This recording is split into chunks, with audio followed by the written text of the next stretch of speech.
बीरबल की बुद्धि और समस्या को भांप लेने की कला के कारण बादशाह उन्हें खूब पसंद करते थे। इसी कारण से दूसरे लोग बीरबल से उतना ही जलते थे। इन जलने वालों में से एक अकबर का साला भी था। वो हमेशा से ही बीरबल को मिला हुआ खास स्थान लेना चाहता था।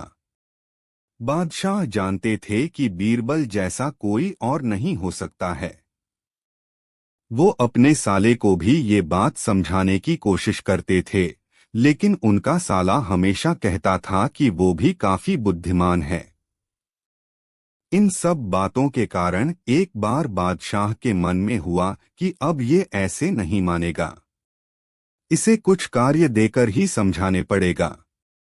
तभी अकबर ने अपने साले से कहा कि तुम अपने दिमाग और सूझबूझ से इस कोयले की बोरी को सबसे ज्यादा लालची सेठ दमड़ी लाल को बचकर आओ। अगर तुमने ऐसा कर दिया तो मैं तुम्हें तुरंत बीरबल की जगह दे दूंगा। यह बात सुनकर अकबर का साला हैरान हुआ, लेकिन उसे बीरबल की जगह चाहिए थी। इसी सोच के साथ वो कोयले की बोरी लेकर सेठ के पास पहुंच गया। सेठ ऐसे ही किसी की भी बातों में आने वाला नहीं था, इसलिए उसने उसे खरीदने से मना कर दिया। अब अपना उदास चेहरा लेकर अकबर का साला महल लौट आया। उसने कहा कि मैं इसे नहीं बेच पाया। इतना सुनते ही बादशाह ने बीरबल को अपने पास बुलाया। उन्होंने अपने साले के सामने ही बीरबल से कहा कि तुम्हें सेठ दमड़ी लाल को यह कोयले की बोरी बेचनी है। बादशाह का आदेश मिलने पर बीरबल ने कहा कि आप एक बोरी बेचने के लिए कह रहे हैं। मैं उस सेठ को एक कोयले का टुकड़ा ही 10,000 में बेच सकता हूं। यह बात सुनकर अकबर का साला दंग रह गया। अकबर ने कहा कि ठीक है, तुम एक ही कोयले का टुकड़ा बेच आओ। बादशाह का आदेश मिलते ही एक कोयले का टुकड़ा उठाकर बीरबल वहां से चले गए। उन्होंने सबसे पहले एक मलमल के कपड़े का कुर्ता अपने लिए सिलवाया। फिर उसे पहनकर अपने गले में हीरे मोती की मालाएं डाल लीं और महंगे दिखने वाले जूते भी पहन लिए। इतना सब करने के बाद बीरबल ने उस कोयले के टुकड़े को सुरमा यानी काजल की तरह बारीक पीसकर एक कांच की डिब्बी में डलवा लिया। इसी भेष में वो महल के मेहमान घर में आ गए। फिर बीरबल ने एक इश्तिहार दिया कि बगदाद में एक जाने माने शेख पहुंचे हैं जो जादुई सुरमा बेचते हैं। सुरमे की खासियत में बीरबल ने लिखवाया कि इसे लगाने वाला अपने पूर्वजों को देख सकता है। यदि पूर्वजों ने कोई धन छुपा कर रखा है तो वो उसका पता भी बता देंगे। इस इश्तिहार के सामने आते ही पूरे नगर में बीरबल के शेख रूप और चमत्कारी सुरमे की ही बात होने लगी। सेठ दमड़ी लाल तक भी यह बात पहुंच गई।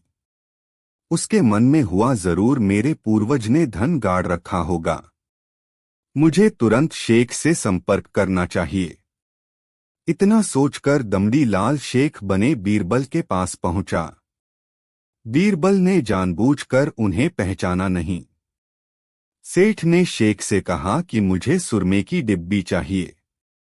शेख ने जवाब दिया, बिल्कुल लीजिए, लेकिन एक डिब्बी की कीमत 10,000 रुपए है। सेठ काफी चालाक था। उसने शेख से कहा कि मैं पहले सुरमा आंखों पर लगाना चाहता हूं, उसके बाद पूर्वजों के दिखने पर ही मैं 10,000 रुपए दूंगा। शेख बने बीरबल ने कहा कि ठीक है, आपको ऐसा करने की इजाजत है। बस आपको सुरमे की जांच करने के लिए चौराहे पर चलना होगा। चमत्कारी सुरमे का करिश्मा देखने के लिए वहां लोगों की भीड़ लग गई।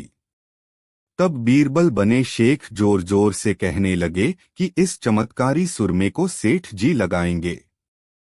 अगर ये सेठ अपने माता पिता की ही औलाद हैं तो इन्हें सुरमा लगाते ही तुरंत पूर्वज नजर आ जाएंगे।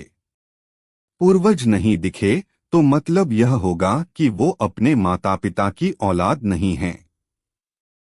असली औलादों को ही यह सुरमा लगाने पर अपने पूर्वज नजर आते हैं। यह सब कहने के बाद शेख ने सेठ के आंखों पर सुरमा लगा दिया और कहा कि आंखें बंद कर लो। सेठ ने आंखें बंद तो की लेकिन उन्हें कोई भी नहीं दिखा। अब सेठ के मन में हुआ कि मैंने कह दिया कि मुझे कोई नहीं दिखा तो भारी अपमान हो जाएगा। इज्जत को बनाए रखने के लिए सेठ ने आंख खोली और कहा कि हाँ, मुझे अपने पूर्वज दिख गए। इसके बाद गुस्से में लाल सेठ ने बीरबल के हाथ में 10,000 रुपए थमा दिए। एक बार की बात है, बादशाह अकबर के दरबार में उनसे नौकरी मांगने की फरियाद लेकर एक व्यक्ति पहुंचा। उसकी कुछ देर बातें सुनने और बुद्धि की परीक्षा लेने के बाद बादशाह ने उसे चुंगी यानी टैक्स वसूलने वाला अधिकारी बना दिया। बीरबल भी उस दरबार में मौजूद थे। उन्होंने उसे कुछ देर ध्यान से देखने के बाद कहा कि बादशाह, यह व्यक्ति ज्यादा ही चालाक लग रहा है। यह जल्द ही कुछ न कुछ बेईमानी जरूर करेगा। होते होते कुछ समय गुजरा और तब तक उस व्यक्ति ने टैक्स वसूलने का काम पूरी तरह संभाल लिया था। एक दिन बादशाह अकबर के पास एक दो व्यक्ति उस अधिकारी की शिकायत लेकर आए। शिकायतें मामूली थीं, इसलिए उन पर ज्यादा किसी ने ध्यान नहीं दिया। उसके बाद रिश्वत लेने और जनता को परेशान करने के आरोप भी उस अधिकारी पर लगने लगे। इतनी शिकायतें आने पर बादशाह ने सोचा कि इसका तबादला ऐसी जगह कर देता हूं जहां इसे बेईमानी करने का मौका ही न मिल पाए। इतना सोचते ही बादशाह ने फैसला किया कि उसे अस्तबल का मुंशी बनाया जाएगा।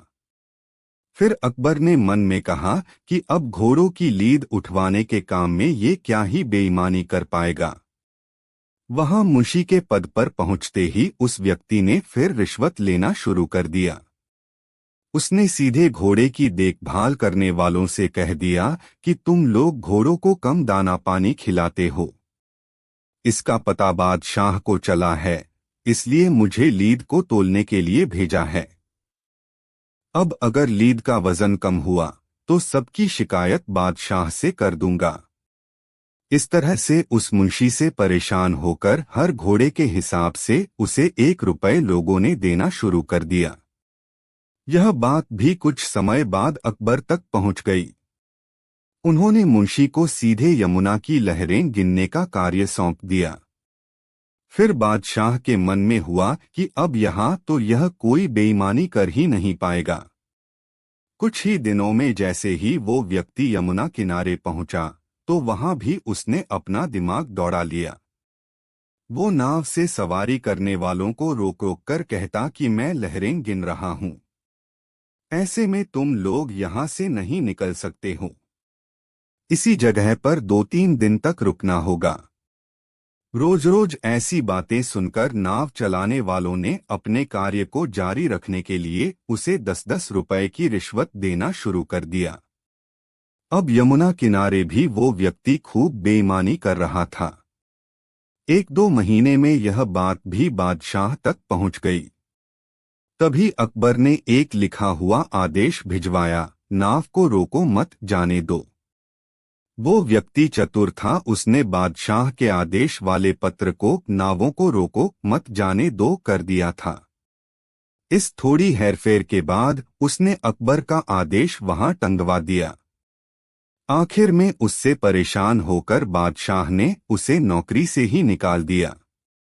तभी बादशाह को बीरबल की बात याद आ गई कि ये आदमी बेईमानी जरूर करेगा। तब उनके मन में हुआ कि मुझे उसे पहली गलती में ही कठोर दंड देना चाहिए था। एक बार शहंशाह अकबर अपने साथ बीरबल को शिकार पर ले गए। उनके साथ सेना की एक टुकड़ी और कुछ सेवक भी थे। शिकार करके कुछ एक दिनों में अकबर लौटने लगे।